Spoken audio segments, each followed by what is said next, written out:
traveling. Yeah. It was full coming back from Cabo. They were asking people to volunteer to stay, but I couldn't. Ashley, I just sent Leslie a email. I don't have the link for the Google Docs that has the farmers market. I can't find it. Sign up. And I wanted to go look at that to make sure that I wasn't signed up for the upcoming holiday. I think you are, actually. Well, that's good. I mean, I can do it. I just want to make sure that I'm. Which is this Thursday, right? I thought it was you and I. Oh, okay. I think. Yeah, it's Judy and Ellen. It's in your packet right now, but I'll send you the link, Ellen. Oh, it's in the packet? Yeah, it is. Let's see, I just printed the packet. Excuse me, isn't the Lions Club going to be at the farmers market this Thursday as well? Collecting toiletries? Yes, they are, Joe. Thank you. So I see the agenda not the agenda, but the different activities, but it was where we all signed up. Is what Leslie included your guys' names on there if we were at the farmers market. So it's in little parentheses next to community activities in that same list. So we just mashed those two up. So the sign up list exists elsewhere, but you're listed there as. Oh, okay. I didn't look at it. It's in the details in life. Yes. Okay. Thank you. And John isn't going to be here this meeting, so we don't need to, he's unavailable, so.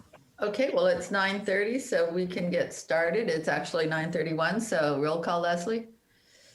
Linda Calafiore. Present. Donna Jett. Present. Ellen Martin. Present. John Mysick is absent, and Judy Refuerzo. Is here. Thank you very much. Okay, on to public appearances for anyone who'd like to speak to anything not on today's agenda for 3 minutes or less.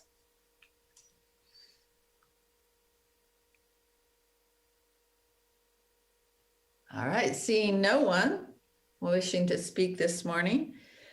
Announcements from commissioners. Anyone have any announcements they'd like to make? Let's say, for some stupid reason, I typed in the wrong date on my birthday. How do I? Yeah, maybe you know, the time when you were resetting the security question or the birthday, when I was answering, something went wrong. Maybe the officer went wrong. Well, I'll make one little announcement. I'm excited to see the fire pits are out on the beach. So if anyone would like to go out and enjoy them for the next few months, please do so.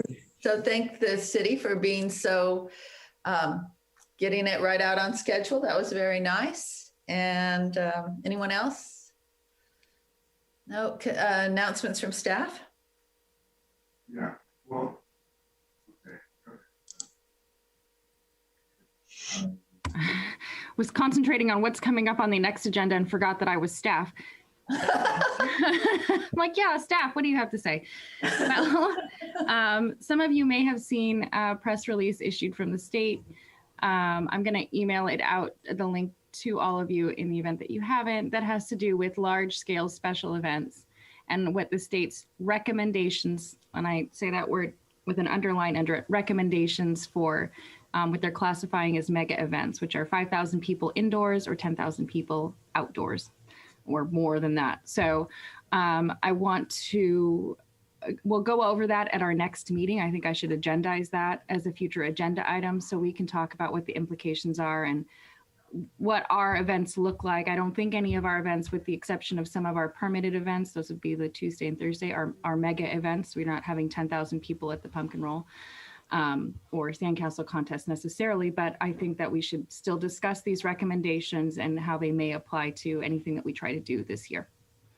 So in the meantime, before the next meeting, I'll email that out to you so you can all review, and then I'll be writing a staff report for our next regular meeting so we can discuss. Thank you, Ashley. All right. Orders of business, receive a presentation from Visit Carmel. Hi. Good morning, everyone. Thanks for having me. Thank you, Amy. Yeah, so let's see, Leslie contacted me and said that you were looking for kind of an overview with a focus on kind of like, moving forward, focus on our recovery efforts coming up. But I have a presentation for you this morning that's, well, let me actually just share my screen, I guess, if that's okay. And what I was going to say was, and I'm not doing full screen because I like to be able to see what slides are coming next. So for me, this is better. But what I wanted to say was, for those of you who are less familiar with Visit Carmel, I think it's important to explain our operations and our mission, kind of who we are and what we do and why. And I do want to take you briefly through this past year because it really sets the context for where we are and how we move forward. But for those of you who might have been at the city council meeting, this is a similar presentation, but I'm going to spend even less time. So it's going to be just like really hitting highlights. I'm happy when we're done to go back and do specific questions though, because I'm going to move pretty fast through the slides. That's okay. So just as a reminder, Visit Carmel it's called a DMO, Destination Marketing Organization for Carmel-by-the-Sea. And we're funded primarily by 3 different partners. The majority of our funding comes from the hotels via an improvement district. So there's a 2% assessment on overnight stays at hotels that gets billed to the guest and collected by the city, and then it gets filtered back to Visit Carmel. We have a similar arrangement with the restaurants. We implemented that 2 years ago with a restaurant improvement district where there's a 0.25% assessment on food and beverage sales. And then you're probably all aware the city of Carmel also provides some funding. It's on the budget for this next fiscal year for $100,800 for the city's investment. And what this really does is it gives us a very rounded out marketing program. Of course, we're focused on overnight stays, but with the city's contribution and the restaurant's contribution, we can round out that marketing. So we're focusing on more and providing more benefit, to just the hotels. There are a lot of people involved with Visit Carmel. We have a board of directors, which is pretty reflective of those funding sources I just described. And then we also have a separate restaurant management committee, which is made up just of restaurateurs because they have such a specific marketing need that's separate in a lot of ways from the overall destination marketing needs. Thank you. And our mission and objectives have not changed. And even through the pandemic, we realized, we took an assessment that these were still paramount to what we do as a destination marketing organization. Again, we've always been interested in driving that off-season midweek overnight stay so that we have more even amount of tourism. Everything we do is integrated. So we try and be very strategic, obviously, and make the maximum impact with our dollars. And what I mean by an integrated marketing plan is that I may just touch on 1 or 2 items of, maybe we did some digital advertising or some PR, but really we work so closely, our agencies together with us, that everything we do and try and broadcast across all different marketing tactics. So it's like this cohesive plan that gets implemented in many different ways. And it has also always been one of our objectives to balance sharing the village and promoting it with also protecting and preserving it. We know that our natural beauty and the enjoyment people get when they come here is our primary asset. It's the reason people come. So we're very aware of that fact that has to be a primary goal, is protecting our village and our natural beauty. And then just to give you an idea of what the pandemic looked like in terms of the economic impact, you can see after 4 years of growth, severe drops in TOT and occupancy. Where we didn't drop terribly is in our average daily rate.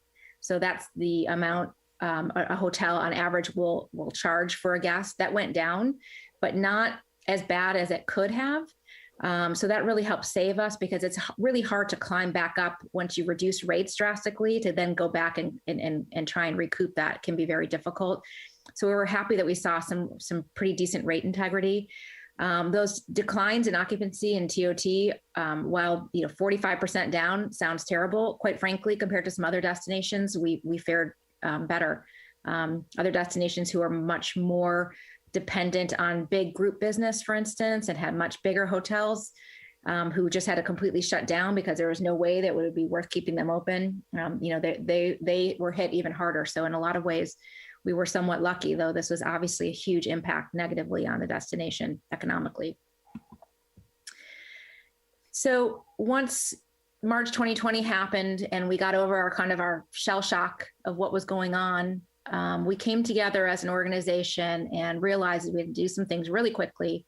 One was we slashed our expenses in half. We immediately just slashed our expenses for the upcoming budget by 50%.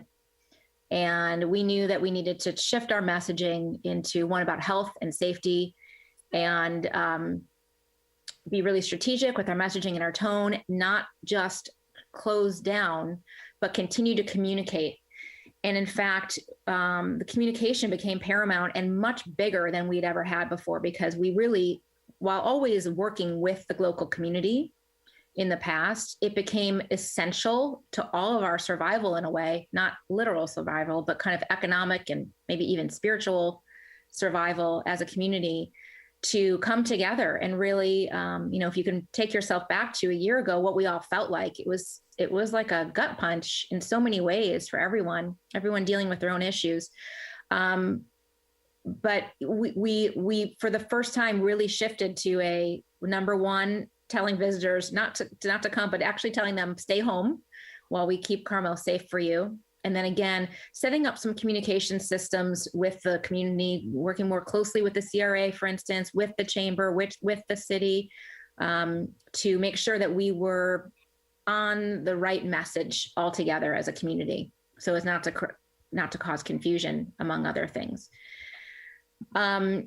And then a perfect example of kind of shifting into a more community focus was a project that, of course, we worked in partnership with Ashley, who was so essential to this, and with the Carmel Public Library on our shell mural, which of course was a project we had in place prior to the pandemic, but and it was, I believe it was even Ashley's idea, and it was a brilliant one, to shift into using the unveiling of this new mural as a local symbol of unity and hope and rebirth eventually.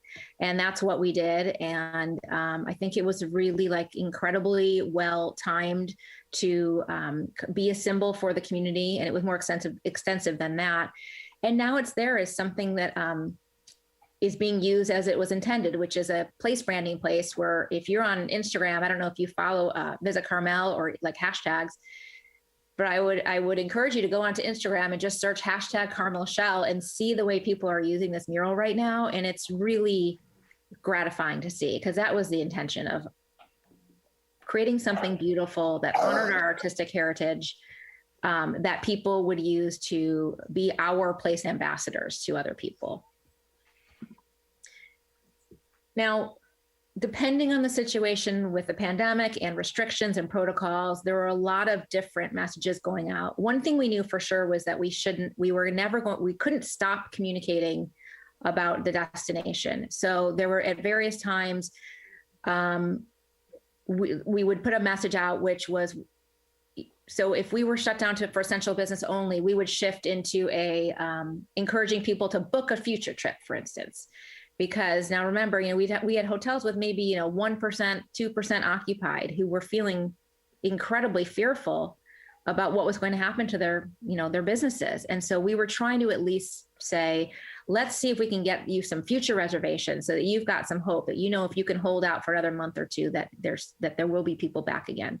So we shifted into aspirational and inspirational and a lot of scenic photos and images to keep Carmel top of mind for travelers. Another thing that we did was, in working more closely with the local community, was, for instance, working with the Carmel Innkeepers Association to help them create protocols and safety and cleanliness guidance that everyone could use. And not only was this just helpful from an operational standpoint for the hotels, but more than that, it was something that we could brand for the destination, and we could use that to build confidence, again, focusing on future travel and recovery.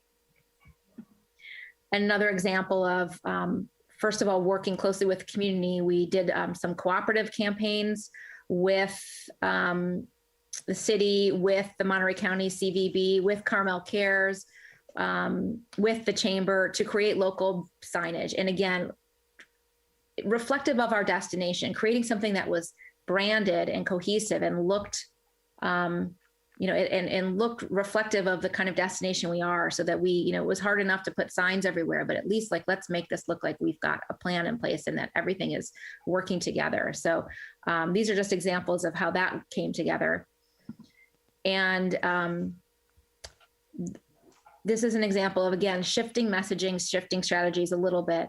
There was a time when travel was back and weekends felt quite busy, but again, midweek was really slow. So it was a challenge for hotels and restaurants to balance staffing and things. So then we shifted at a certain point into promoting midweek stays and longer stays. That's something that we had done in the past, but we had some, it was a new approach because of the way people's lifestyles had shifted. So for instance, people were working from home, schooling from home, and it allowed an opportunity for people to do those things from other destinations. So we tried to kind of capitalize on that shift in people's lifestyles, the temporary shift that everyone was going through. And as you know, we have a separate restaurant improvement district, and that is because restaurants really, in a lot of cases, have their own needs marketing wise. And this past year was a prime example of that. There were times where we went out very focused on the local audience to help support our restaurants. There are times where visitors were not allowed and restaurants were maybe only offering takeout. So we had various iterations of campaigns in support of the restaurants, whether it was supporting takeout only when they were in that, when they had no seating at all, prize drawings, really also just consolidating the information in one place so that locals and especially our hotels that did have visitors that were looking for a place to eat, but they couldn't even dine out, making sure that they all knew where to access the information of which restaurants were open and what they were offering. So we put together various programs in support of that idea, including local TV ads, lots and lots on social media, just to keep that information out there for locals and visitors alike. We also, while for most of the year, we were not actively working with the media, we had, so this is earned media. This is like travel writers. So this is not paid advertising. We had built up so much in the previous year in terms of our working with the media that stories did indeed continue to come out throughout the year in various travel publications, which was a good thing. Because again, it kept Carmel-by-the-Sea top of mind. There's a certain point where people were really looking for where they wanted to go in the near future, waiting for the opportunity to make their travel plans. So that earned media, especially because it's unpaid, so you get this third-party credibility. It's like a kind of a unpaid endorsement from the media about why Carmel is a great place to go. So, and very similarly, Carmel is really lucky. We are on the radar always of these very highly influential travel publications, Condé Nast and Travel and Leisure, and continued, and these are just in the past year alone, to receive these kind of accolades. And, we use those, we incorporate that into a lot of our advertising, as you can see that example down there, awarded number 3 best small city in the US last year. So now we get to our current campaign. At this point, travel is open again, with restrictions and safety protocols, of course. I mean, we all know kind of where we are, and, on the cusp of Memorial Day weekend, and then June 15th being this big, hang on one sec, of course. Sorry. So we spent the kind of down months strategizing of what this new campaign would look like. And the overall message is it's time to discover pure inspiration. So it's sending out a strong message. Okay, it's time. We're ready to welcome you back. So this was, again, very integrated, a comprehensive campaign, but the huge component of it was a digital, so sorry, wait one second. Sorry about that.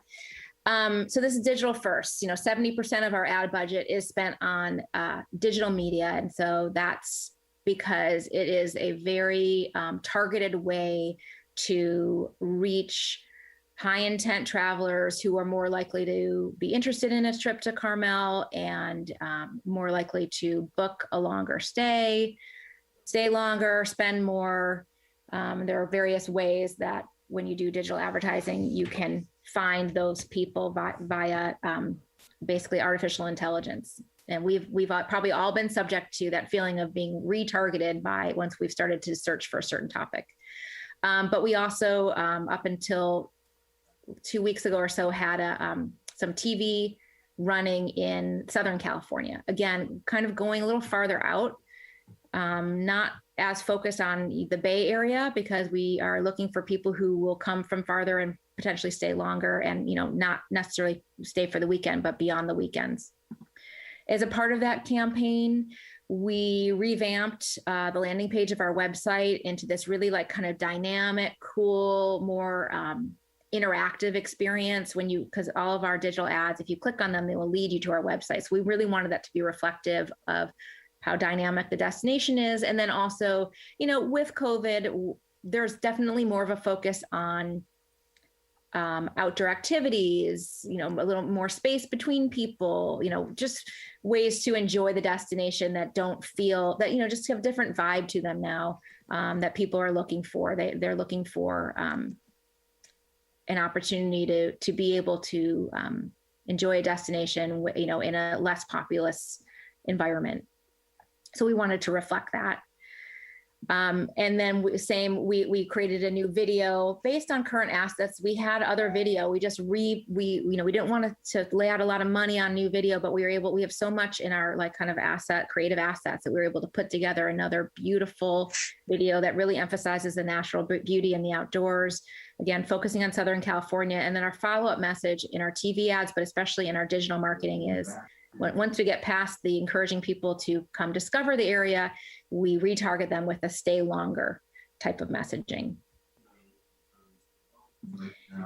The other kind of new strategy for this year coming up that we're still pulling together is a more comprehensive fly market strategy. Again, we've advertised in the fly markets before, and with digital marketing, you're targeting a person in many ways and not necessarily geography. But we have a campaign that our board is very interested in implementing, and we're hoping to work in cooperative partnership with the airport on this one, to go out to those fly markets to take advantage. Travel trends are changing right now. You've probably all heard people talk about this pent up demand for travel, but it's really going to be a domestic travel this year. We're not going to be seeing international visitors, not even close to the extent that we ordinarily would. And they tend to fill in that midweek travel slot. So we are focusing on the fly markets. The airport actually has added quite a few new direct flights that you're probably familiar with, Seattle. And then there's also a new one this month from Portland. And again, this is to pursue a visitor who will stay longer and possibly come, hit more of our midweek area instead of the weekends. And there also, it's in many ways, a fly-in visitor is a less of an impact visitor because they're not necessarily driving here, and they might take an Uber from the airport. And we're a walking destination, which is another pillar that we are always promoting. So just the right time to be proactive into these markets. Now, in anticipation of the fact that we may indeed have a lot of visitors this summer, we are really beefing up our Love Carmel Like a Local campaign. This is a campaign we have run in various iterations prior to the pandemic, but we are anticipating that it's important to really put that message out there strongly this summer, especially. So we've revamped a page of our website to talk about being a responsible traveler. The Monterey County CVB has led the way in the industry, quite frankly, in responsible travel messaging. And so, we're proudly a part of that, but we are also boosting this campaign for Carmel. For instance, we have a geo-fenced campaign where, if you see that little picture of that cell phone there, when people are in the air in Carmel and they're identified as having an, out of area cell phone, they will be targeted with this campaign on social media. So when they're in town, they are going to see reminders about visiting responsibly, not just from a health and safety standpoint, but also from an environmental sustainability standpoint.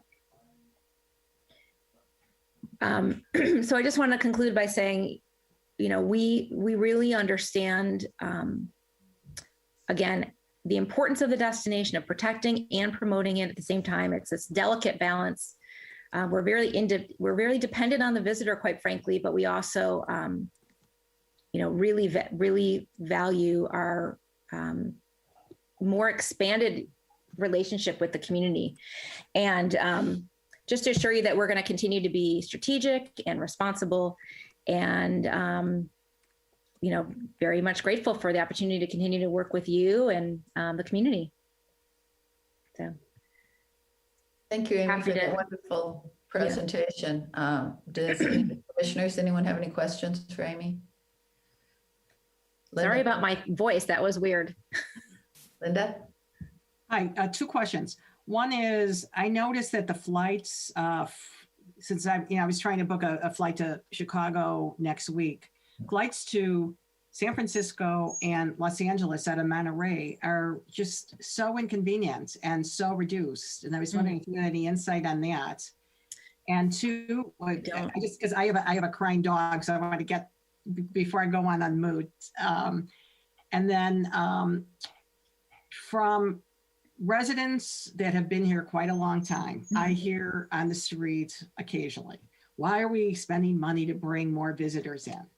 And I know you probably have a great answer for that. So could you help us formulate an answer so that we can have it at the tip of our tongues? Thank you.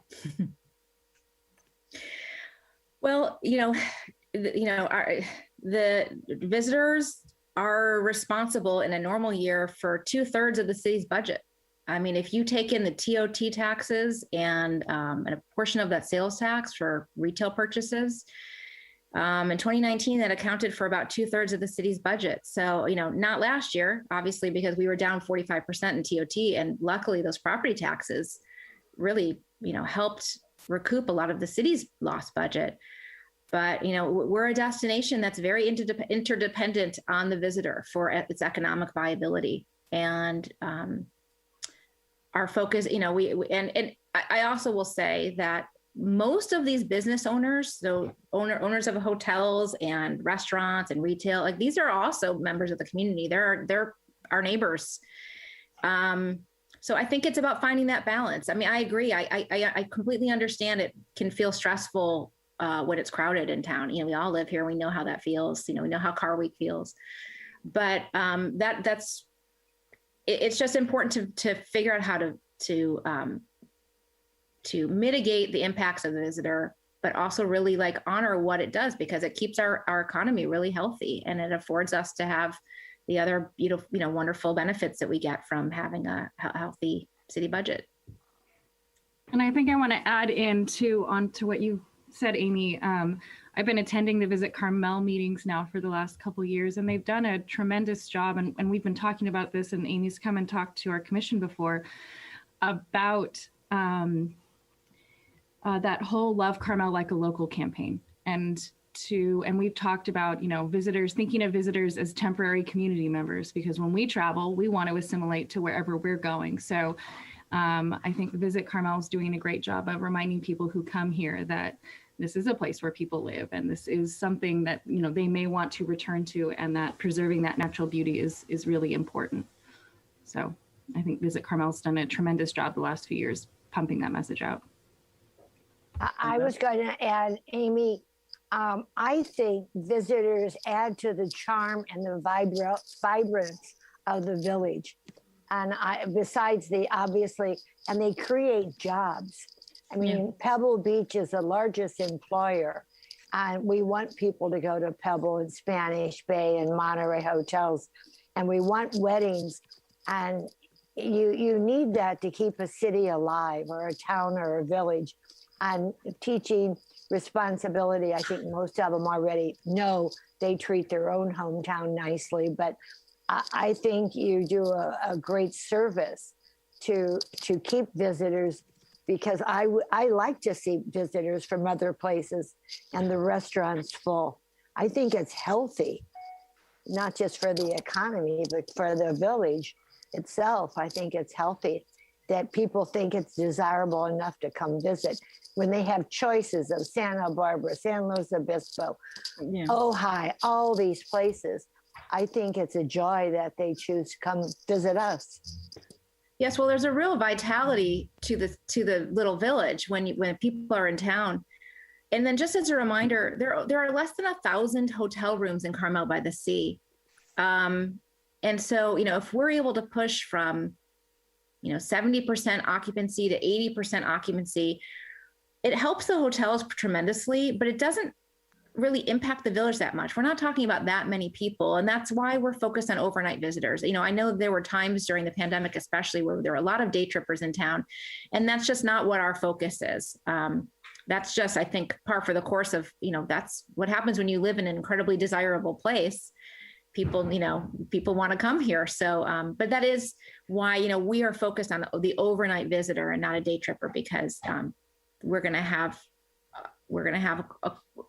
get a different kind of benefit from someone who's really coming to stay in a hotel, especially for several days, than someone who's just coming for the day to go to the beach and then go home. Amy, thank you so much for your presentation. I was real interested in some of the links that you had in your PowerPoint.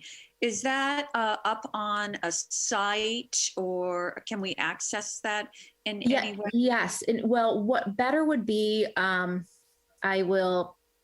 maybe I could send Ashley or Leslie the link to our annual report, which is digital, it's online. And within that annual report, you can link out.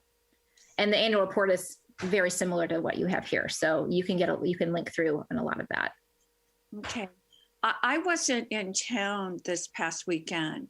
I just got back yesterday, and I saw someone who I haven't seen for a while, and she was telling me how full downtown was, and it was just crushed with people walking on the sidewalks, and how people didn't have masks on, and how she wasn't comfortable with that because you were so close to everyone. Yeah. And I wondered if there's any messaging around that at all. Yeah, as a matter of fact, it is a little difficult right now, because when the CDC changed their ruling on masks, I think it created a lot of confusion amongst people. We had a meeting last week with 2 county supervisors, Dr. Moreno, and various people from the hospitality industry countywide. And one of the main purposes was to come up with specific language regarding mask wearing from now through June 15th, because things are going to change June 15th. But for this little period here, it needs to be clear that everyone, so that everyone understands at least what the expectation is. None of this is really even enforceable or you can't totally regulate it at this point, but that should be finalized and coming out any day, hopefully today. It's going to be shared with all the various entities, from the city to all the hospitality organizations. And then I'll be filtering it out to all the hotels and restaurants, and everyone's going to try and spread that language. So that at least we all kind of know what the expectation is. I mean, hopefully it will help clear things up. Okay. And so, regarding sidewalks, the language does say that we are requesting that people wear their masks outdoors in busy pedestrian areas and crowded sidewalks.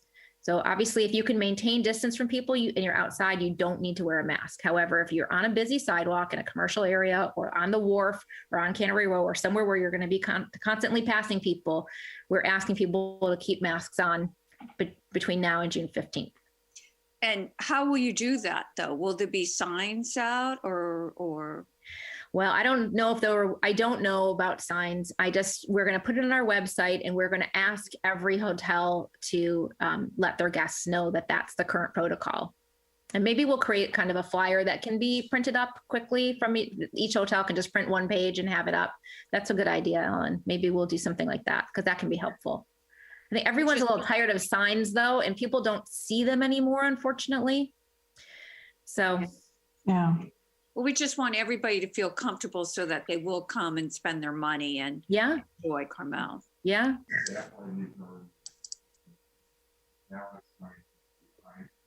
All right, I'll open it up to the public. Any public comments, questions?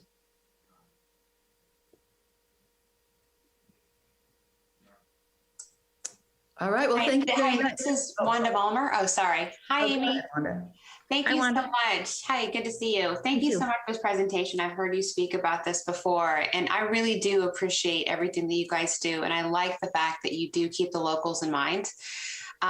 Because the reason Carmel was pretty much created was it was for the residents, and we do rely on the tourists. And so I appreciate you recognizing the locals and the sensitivity. So I just wanted to say thank you for that. And while there isn't an easy solution, I like the fact that you guys are trying. So thank you.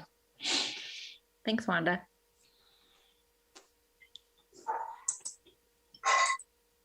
Anyone else? And then, well, I don't know if she'll chime in, but Amy, in case you didn't see the messages in the chat box from Nancy Toomey from the Carmel Residents Association, she thanked you and your team to help make our village welcoming, and that she mentioned that visitors bring welcome diversity that we don't have much of here in our residence, which is true. Thank you for the comments, Nancy.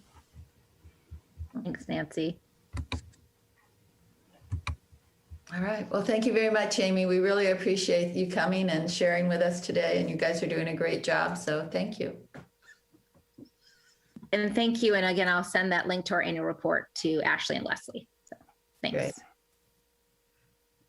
All right. Let's receive an update on the farmers market. Ashley. So farmers market. Farmers market's going really well, still continues to go really well. We have upcoming this week.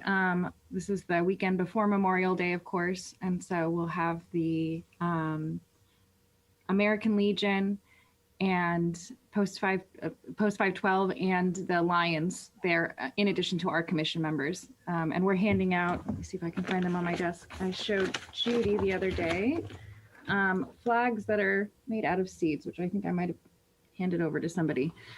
Anyway, Leslie did a great job finding those, so we can already start on our goal for trying to make the market as sustainable when we do giveaways and things like that.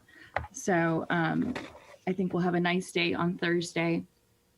And those are all the announcements I have around the farmers market at this point in time. We'll continue on to kind of jump off of what the last question that Ellen asked of Amy. Until such time as we get to June 15th and it becomes clear about masks, we are encouraging everybody that comes to the farmers market to continue to wear their masks and also not bring their dogs. Those are our two big things right now in terms of farmers market attendance, because it's been very busy. So Raul, our market manager, and I had a meeting last week and discussed that, and you'll still see signs up asking people to wear masks, and the majority of people who were at the market last week did, so it worked well. So just a quick question. So June 15th, we will not have a mask requirement at the farmers market. Is that what you're saying? Potentially, yes, because we'll be out of doors. And so June 15th is when the state is at this point scheduled to eliminate a number of restrictions in most all of the industries that we have here. And then the other memo that I mentioned earlier during staff announcements spoke directly to events, which hadn't really been covered under that blueprint for the recovery of the economy. So June 15th is the date that potentially all of our restrictions could be lifted. I have a comment. I mentioned this to to Ashley, that there's another farmers market that offers free shredding and free compost. And that gets a lot of people to come to the market. And I don't know if that's something down the road we would consider, because it's repurposing. And I don't know how much compost the city actually creates that you could give away. They bring their own bags for the compost, and I don't know, they get 5 pounds or whatever. And the shredding, so that they don't throw that into recycling or into the trash. And that's just a service to the community. And it may not work here, but I think it's important that we know what other communities are doing. Thank you for that, Donna. I have it on my list to talk to our environmental compliance manager about that particular thing and our farmers market manager. Jonna, can I ask what farmers market? That was in LA. Oh, okay. And because my friend was showing me her compost, and I said, "Oh, you bought that?" And she said, "No, we have it for free." And I don't know if it's every week or just once a month. And then, you know, my idea was that maybe Staples or someone could collect it as a volunteer community if we didn't have our own shredder big enough, you know, that we would work with somebody like that. But again, you know, I just like to see what other communities are doing. And sometimes some of that we can do. And obviously we're a lot smaller, some we can't do.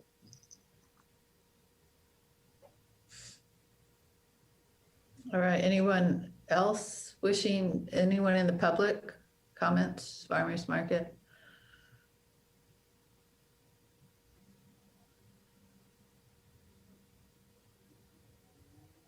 All right. Last item, receive updates and discuss the 2021 special events calendar for the city of Carmel-by-the-Sea and appoint an ad hoc committee to work with staff on the remaining city special events for 2021. All right. So I do have one announcement, and Leslie, I'm going to ask you to chime in on this too. So get ready to unmute yourself.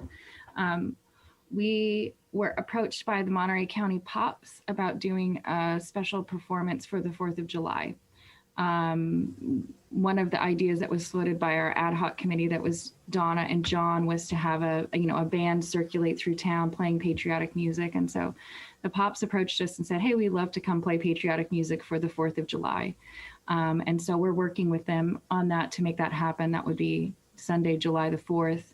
And we're just working on some logistics, so more will be forthcoming about that. But I think that's a good happy medium. It's not our full, we should be able to do some sort of gathering based on what I'm seeing from the state. So we'll be prepared to go with Monterey County Pops if we can. And I think that would be a nice way to ease us into special events going forward. So I'd like to take advantage of that opportunity, especially since it's so similar to what John and Donna had proposed.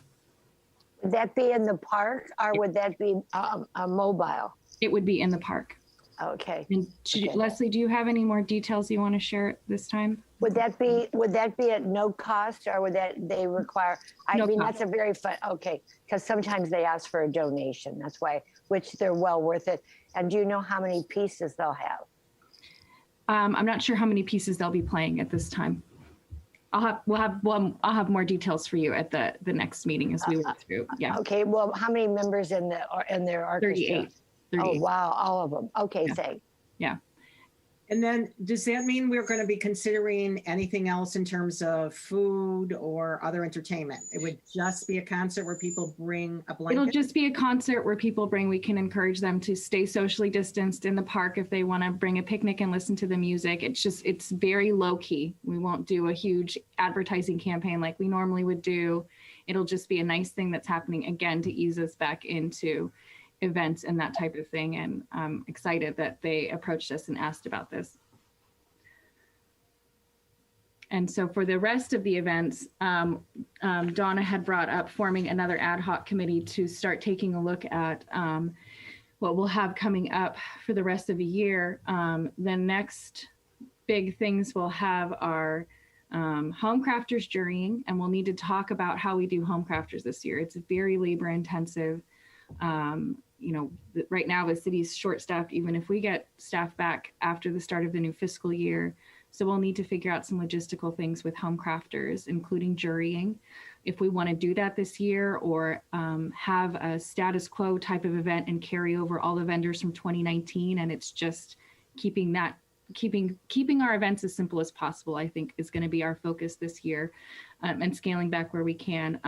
The Sandcastle contest also happens in September, in addition to the jurying for Home Crafters Marketplace. We'll need to work on coordinating in October with the high school for the homecoming parade, and that's a pretty quick thing. That's just traffic control type of thing. We do have the pumpkin roll, the parade and birthday and Halloween celebration at the end of the month, the Veterans Day ceremony in November, in addition to the Home Crafters Marketplace, and then of course our annual holiday celebration in December, that first week of December. So are there any volunteers to join an ad hoc committee to work with Leslie and I and report back out to the group? I will. Thank you. I can help. Yeah. Ashley, I have a question regarding home crafters. Do you feel comfortable in not having home crafters this year? You know, Leslie and I have been talking a lot about that. Home Crafters is such a great event. I always get myself a Christmas present, and I didn't get one last year at Home Crafters. That's where all of the artwork in my house has come from. But it is very labor intensive for staff. And, you know, when we're already, and I don't think this is unique to the city of Carmel. I think that the transition right now coming out of the pandemic is trying on everybody going back to offices and things like that. And a lot of people are feeling tired and burned out. And I do want to be respectful of our staff, which includes the public works staff, and not try to overextend ourselves. I do want us to return to normal, whatever that might mean, but not at the expense of people's health or feeling overwhelmed or things like that. So I think this commission and our ad hoc committee will need to find a balance and to temper the community's expectations for what the events will look like this year. They won't be exactly the same as they were in 2019.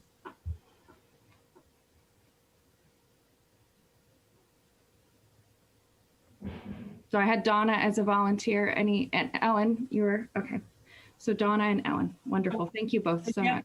For ad hoc, you only need 2, correct? Right, if we have more than 2, then it's a quorum and that's a violation of the Brown Act. We might, the ad hoc committee we might end up, I mean, I love my ad hoc committees, you know, form a couple separate ones to parse out and look at specific events if they're big enough for it to warrant that. So we may tap on you, Linda, at some point in the future. Yeah, my question then, you know, is Christmas, because the 3 events that we do, July 4th, Halloween, and Christmas, are the largest crowds in town. And you know, again, and the tree, and everybody's packed on top of each other. And I don't think there's any way you could avoid that. So I guess, and again, that's labor intensive with the stage, et cetera. So I guess we might think like home crafters get a little closer, and then with the city reevaluate how that would happen. Yeah, I think those are things that we can't say, oh, this is what we're going to do or not do. You're going to wait till we get a little closer to evaluate the climate of the virus, et cetera, and then make choices. I think that's very good. Thank you, Ashley. Yeah, and I did include funds in the budget for home crafters. I mean, most of our events, I will say, we're very good at working with volunteer groups and things like that. So most of our events aren't necessarily high cost. I did include money for sound system for tree lighting if we do go that direction, and some contingency funds depending on how we do the event. So it's scaled back. It's a scaled back budget as it was last year, but it balances the things that we're doing in terms of giveaways at the farmers market, our advertising and communications, and also the potential for scaled back events. So right now, with the state saying that we're going back to normal, which is full indoor dining, indoor everything without masks, unless there's large crowds, 5,000, 10,000, then you have to wear masks. So we really are going to have to, and I like the way we're starting with the 4th of July, that we are going to have, unless of course we get a surge and something shuts everything down again, but we have to assume that it isn't going to happen, or hopefully it isn't going to happen, and we're going to move forward. So the 4th of July is a nice way to ease into that, as you said, with allowing people to come, because they're going to come. People are going to come if they feel comfortable, and if they don't feel comfortable, basically they're not, right? So really, the city is going, and maybe they'll discuss this at a future city council meeting, but yes, we are short-staffed, but we are going to want to move forward. We're not, I mean, farmers, crafts fairs have been happening all over the Bay Area this whole time, because I know people who come to our home crafters who've worked all year, or the past 6 months at least. They've been every place in the Bay Area have craft fairs every weekend right now. So for us not to, I think we have to figure out a way, and hopefully the city will step up and, give you guys some staff, give us some staff to make this more manageable. And we, of course, have always, the commission has always stepped up for the home crafters, because it takes a lot of work and a lot of people. It does take a lot of work and a lot of people. But also, I mean, keep in mind, if we have staff, the staff that we have that work our events are working it as volunteers. They do earn overtime, but we do ask them as a department of 2.5 people normally. We're down 1 full body. We do reach out to the other city departments, the other department directors, and say, hey, is anybody willing to work this event with us? And we are, we're at the mercy of people's lives and schedules. And again, in this time right now of great fatigue, and I can tell you, right, we're getting up at 4 o'clock in the morning doesn't sound good to me, but so it doesn't ever sound good, but especially right now. So I just want us to be, we do have the city support. I think the city does want us to have events, but we also do need to recognize that humans are tired. And we'll see where we land as we get further into the summer and into the fall, as things hopefully begin to stabilize and we can see, where we are for things like home crafters. Because I don't dispute, I think craft fairs are great, and I'm glad they've still been going on. It's just a matter of our bandwidth. Yeah, Ashley, I'm curious. Did Concord on the Avenue get a permit to have their event? So we're still working on that. There'll be an item in front of the council on June 1st. That's next Tuesday. So you'll see a council packet going out. So the council will be considering the request for the street closures. And then I did inform the event organizers about the latest communication from the state regarding mega events. And so we will be discussing that at length this afternoon, and how that may impact what we require of them as event organizers. So we're trying to keep things moving forward on Car Week, despite all of these unknowns. And of course, that press release came out after I wrote my staff report, so that was helpful. But I'm glad it came out, and I'm glad we have some direction from the state on our large events. So we continue to work on it. We continue to be hopeful, and we'll see what happens with Car Week. Mm-hmm. Great. And back to farmers market just for a second, the jurying of it. I mean, I think because the people lost out last year and didn't get to come, I would think that maybe it would be just easier to let, if they're still interested, the ones that would normally have timed out, to let them have the year. I don't know. Yeah, we would keep it exactly status quo from 2019. That was my thinking. Of course, I'd like to continue to discuss it with the ad hoc committee and the commission, but I'm trying to think of ways to, again, as we go into that event and look at all of our events, what pieces can we jettison for this year to just simplify it down to its most base level. And for home crafters, it may be not doing the jurying process, as much fun as that is, and keeping the crafters that we had in 2019, and the people that would have gone off, if they're interested in having one more year before they have to rejury again. We just keep it status quo. Okay. All right. Thank you. It sounds like we've got that all. We've got our ad hoc committee now. Thank you, Ellen and Donna. Any comments from the public?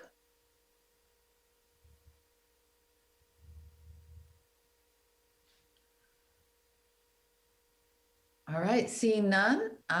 Future agenda items. I think we have a list going. We do have a list going. So we will have our usual update on the farmers market.